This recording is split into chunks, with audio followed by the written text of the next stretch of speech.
Nebraska-Lincoln. This is Star City News live at 5, bringing you the latest in news, weather, sports, and entertainment. And now, Star City News. Good evening and welcome to Star City News. I'm Joshua Kellums. And I'm Chi Riley. Here are tonight's top stories.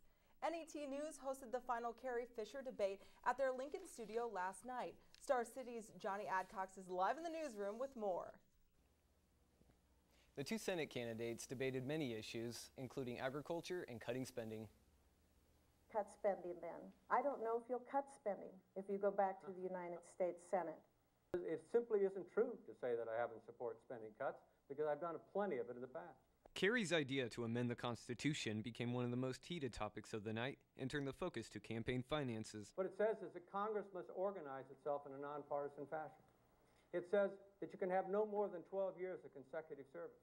And it says that Congress has the authority to ban all outside money and place real limitations on what can be spent in campaigns. I'm very proud of the fact that on our last campaign finance report that both of us turned in, over 70% of my contributions came from within the state of Nebraska. They came from Nebraska citizens. Fisher said she thought it would be too hard for Congress to amend the Constitution, but Kerry says he has the experience he says he has the experience and he only needs to convince the people. I'm Johnny Adcox, live from the newsroom for Star City News. Back to you, Chi. Thanks, Johnny. Are you having trouble finding a time to drop off your absentee ballot for this year's election?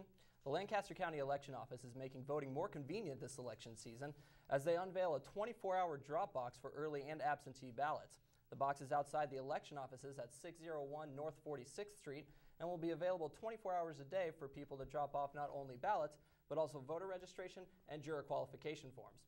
Officials say the box will be emptied regularly to avoid tampering.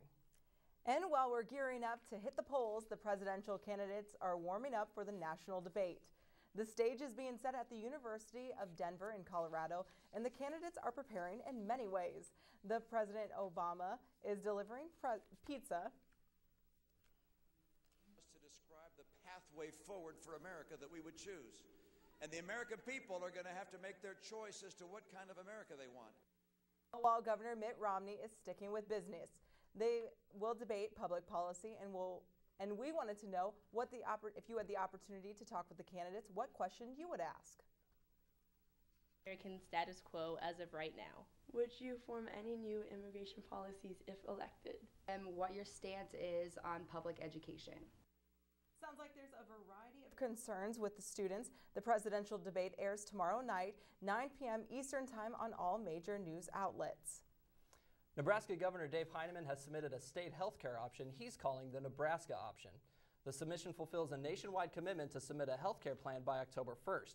It's a high-deductible health savings option focusing on providing a more affordable option to young people and low to moderate income families. Heineman says the plan was created despite the federal government withholding critically needed information that may cause changes to the plan in the coming weeks. UNL is also changing its healthcare system to be more of a private. UNL is also changing its healthcare system to one supported by a private healthcare provider. The university has organized an advisory board of faculty and students to review options and make recommendations to Chancellor Harvey Perlman. Privatized healthcare has been tried at other universities nationwide with mixed results. Ultimately, Perlman believes privatization will reduce student medical costs and avoid future student fee increases. The university tried to raise student fees in 2009 to pay for a new health center, but students voted it down. Stay tuned. And we'll be right back. Our city is seeing a huge decline in DWI and assault arrests. I'm Zach Ravenzi, and I'll have more after the break. Star City News live at 5. Lincoln is seeing a plunge in DWI and assault charges, but the most dramatic decrease is the drop in downtown along O Street. Star City's Zach Ravenzi joins us live from the Lincoln Police Station. Zach? Go. Thank you, Chi. It's true. The numbers for last year were released in September, and compared to the year before, it's a big contrast. You can't tell now, but come 10 o'clock, this strip will be a bustling party scene for Lincoln residents and college students. Police have found something interesting with the amount of DWIs and arrests being made. The numbers are going down. Lincoln City overall has seen a 12% decrease in DWI arrests, but the downtown is by far more significant. In the 2010-2011 fiscal year, 363 arrests were made, and in 2011 to 2012, only 275, making that almost 25% less. Police Captain Bob Kawamoto says that college students are the largest contributor to these statistics. The vast majority of problems that are occurring with people who are overindulging right at 14th and O Street, a majority tend to be University of Nebraska students. Kawamoto says while people should be more responsible, a lot of university kids take an initiative to get home safely. A lot of kids are very good at designated drivers, making sure that there's a safe ride home. Lincoln saw practically no change in its assault arrests across the entire city, but DWIs were lower with a drop of 12%. I'm Zach Ravenzi reporting. Back to you in the studio. Thanks, Zach. Streetlights in downtown Lincoln lost power this morning, causing traffic issues for early commuters. The outage happened around 9:20 a.m., turning intersections into impromptu four-way stops. The Lincoln Electric system was unable to tell us why or how widespread the issue was, but we do know the lights returned to normal around 10 a.m. One Lincoln resident tells us what he saw. I actually had no idea about anything until I got out. I actually felt that the house has no lights, and I got out and I was like, see, there's no electricity. Lincoln responded to a robbery at a quick shop at 56th and South just after midnight this morning. A 36-year-old male clerk said an unknown male walked in brandishing a gun. The suspect demanded cash, and the clerk handed over an undisclosed amount. The suspect was last seen running away northbound. A dog track was attempted, but unfortunately did not locate the suspect. Police say the robber's description is vague, and they're not sure if there are any connections with any other robberies. If you have any information, to please call Crime Stoppers. A bronze statue is missing from the east side of the Lincoln Children's Museum. Lincoln police say the theft occurred between last Thursday and Saturday night. The interim director noticed the statue was missing on Sunday evening. Police have no suspects, and the estimated value of the loss is $1,500. Last year in the small town of White Clay, Nebraska, 4 beer stores sold the equivalent of 4.3 million 12-ounce cans of beer. White Clay only has a population of 11. Earlier this year, the Ogallala Sioux tribe brought a lawsuit against the beer retailers, but Monday a federal judge dismissed the case, alleging beer makers were responsible for the long-standing alcoholism on the Pine Ridge Indian Reservation in South Dakota. U.S. District Judge John M. Gerard did not rule on its merits. He said federal courts lack jurisdiction and the lawsuit belongs in state courts. Coming up, a college freshman was beaten to death by her boyfriend, and he was later arrested for murder. And we'll find out why the White House is now the Pink House when Star City returns. If you had plans on going golfing this weekend, well, you might want to squeeze that in today or tomorrow. Come Thursday, there will be a change in the weather pattern with cooler temperatures moving into the area, as well as a couple chances of precipitation.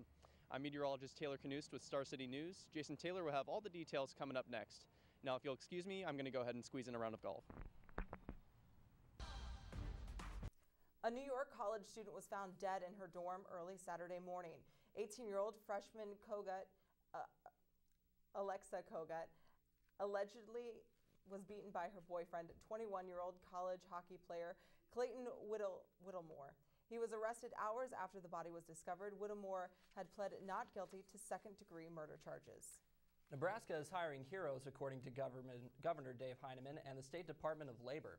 The department posted a promotional video online Monday night endorsing Nebraska as a place for veterans from all over the country to consider after a military discharge. The video advocates high Nebraska wages and demand for jobs, and also includes the life stories of 4 service persons who chose to make Nebraska their home after the military. Nebraska Governor Dave Heineman and the Department of Labor hope the video goes viral and gains national attention. The White House is making a temporary design change.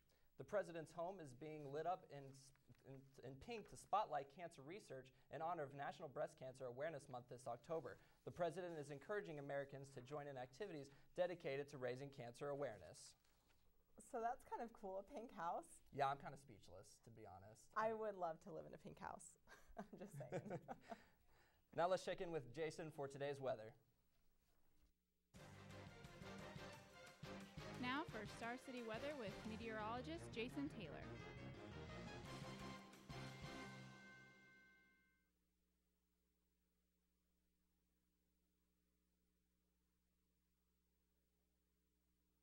on the cool side this morning. We have a photo from here in Lincoln, courtesy of Ken Dewey, of the fall foliage of a tree in the Lincoln area. Looking at the temperatures across the region, we have 80 in North Platte, 76 in Lincoln, 79 Goodland. A little bit warmer further west, we have 83 in Rapid City. A bit cooler further up north, up in Williston, North Dakota, right along a cold front that will be making its way further southeastward throughout the rest of the week. Looking at the temperatures more closer to home, again, we have 76 in Lincoln, 74 in Fairbury. We have 75 in Grand Island, a little bit warmer further out west. Pretty similar across the area. Now for lows for tonight, should mainly be in the lower 40s, which is pretty normal for this time of the year. We have 43 in Lincoln, 44 in Fairbury, 42 in Grand Island, 46 up in O'Neill. Now tomorrow is actually a little bit of a warmer day. We have 85 in Lincoln, 86 in Grand Island, a little bit hotter further west with 87 in O'Neill. Now looking at that cold front, frontal activity I was talking about, we do have this cold front coming through tonight into tomorrow up in the Dakotas. As we progress through the day on Wednesday, it should make its way down into Nebraska and all the way through Wednesday night, giving us some slight rain chances, which we could really use. Now for today, 76 and sunny, winds light and variable. Now for tonight, lows should be 43 under mainly clear skies, winds out of the south around 5 miles per hour. Now for tomorrow, it heats up a little bit. We have a few clouds later in the day possibly. Now the winds will be 15 to 20 miles per hour, picking up a little bit later in the day, so it might be a little bit breezy in the afternoon. Now for the rest of the 7-day, we have those rain chances Wednesday night as that cold front passes. We're only thinking about a 30% chance right now. We don't have a lot of moisture with it. There is a little bit of lift involved on the front. A little bit cooler on Thursday under partly cloudy skies and 61. Friday even cooler, 54, the coolest high we haven't seen in probably about 6 months. So it'll be kind of a cool, soggy day, but only a 20% chance of showers. Now going through the weekend into next week, should warm up a little bit, but still a bit on the cool side with highs in the upper 50s, lower 60s under sunny, dry, clear skies. We'll be right back right after the break. Anchor Jenna James with Star City News. Last weekend, Husker football started a game that looked like the Wisconsin blowout, but turned out to be a reminder of the come-from-behind victory against Ohio State. But how will the comeback Kings fare this weekend at the Horseshoe? Find out next in sports.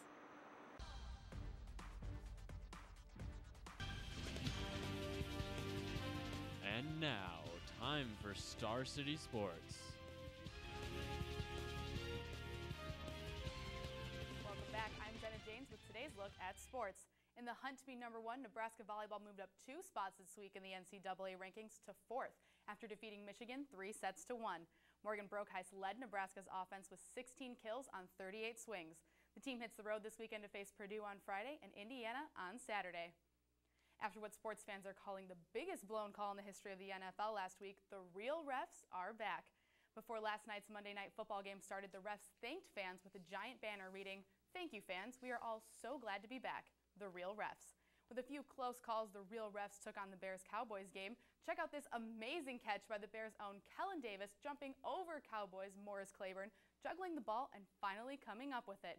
What a day for the Bears, taking the Cowboys 34-18. And while NFL fans are finally happy, hockey fans are still being iced. Today, the NHL is resuming talks after a productive weekend that focused on defining hockey-related revenue and player safety, but did not lead to any real progress in ending the lockout that has been ongoing since September. The NHL has already slashed the preseason games, and this week is expected to announce a pushback of the start of the regular season, which is scheduled to begin October 11th. If you were anywhere on campus this weekend, there's no doubt you heard the chants from Memorial Stadium. After being down 14-0, the Huskers rallied back to win 30-27 against Wisconsin. Brett Maher was named Big Ten Specialist of the Week for the 4th time, which is clutch field goal to put the Huskers ahead. Maher had 3 field goals across the game. Taylor Martinez was also named co-Big Ten Offensive Player of the Week with his dominating offense in the second half. He threw for 181 yards and 2 touchdowns and worked his magic to pick up 6 points on his own. This week, the Huskers head to Bo Pelini's alma mater, Ohio State, which is looking to be the toughest game in the Nebraska lineup this year. Pelini and Rex Berthed both say they face challenges this week. It all runs through the quarterback, but they got some good players. They have, they have some good backs. They're physical and well coached up front. They have some good pieces around Braxton Miller too. It's just going to be like playing like we did at Penn State and Michigan last year. We're going to have lots of noise. The crowd's going to be filled with energy, and we're going to have to be keen on, making our adjustments during the game, making sure everyone knows what's going on with plays or, audibles and stuff like that.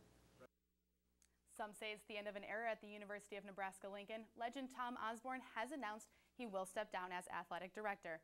Many fans honored him this weekend at Memorial Stadium with signs and body paint.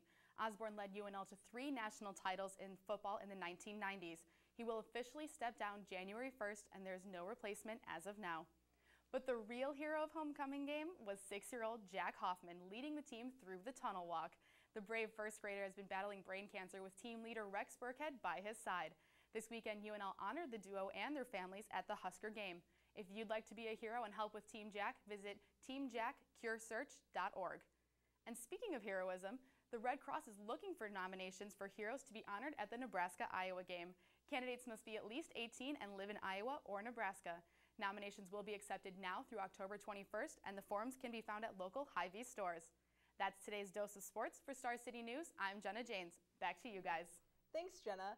Josh, are you going to be going to Iowa City for the big game? I won't be, but I'm sure plenty of Husker fans are going to be making the trip out there. Go Big Red. Now let's move over to Alicia, who's going to tell us what's going on in the Twitter sphere.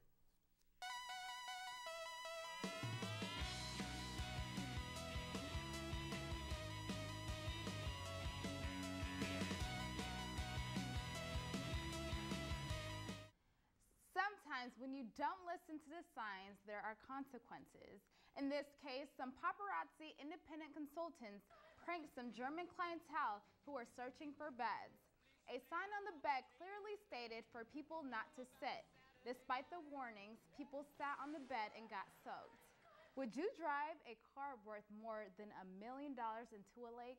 Well, a Texas man is in court for driving his Bugatti race car into a lake 3 years ago.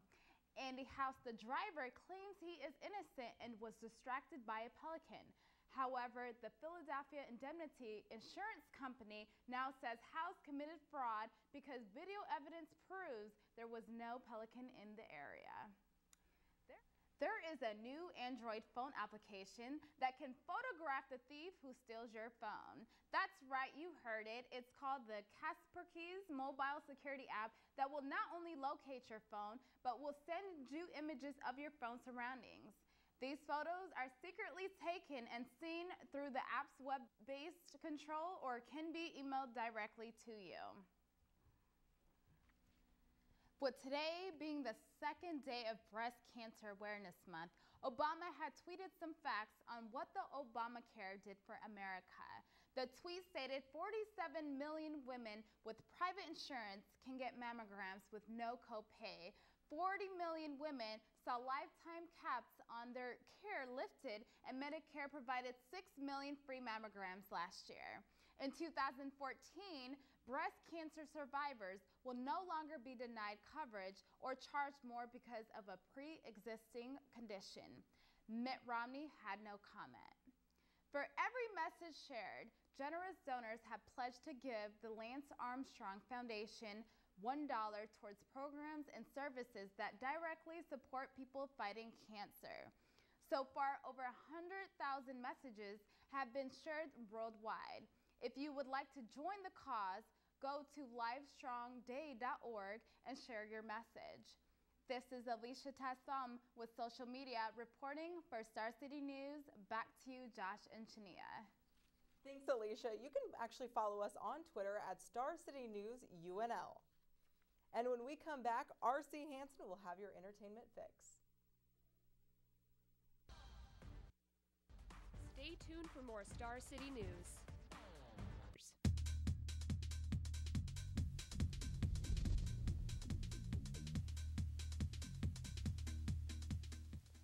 It's the election year, and people are doing everything they can to get others to vote.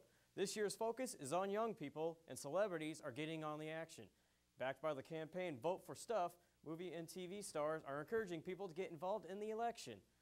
Leonardo DiCaprio, Tobey Maguire, and Selena Gomez are a few celebrities who are in the video urging people to vote. Stars in the video ask viewers what they feel the president candidate should address.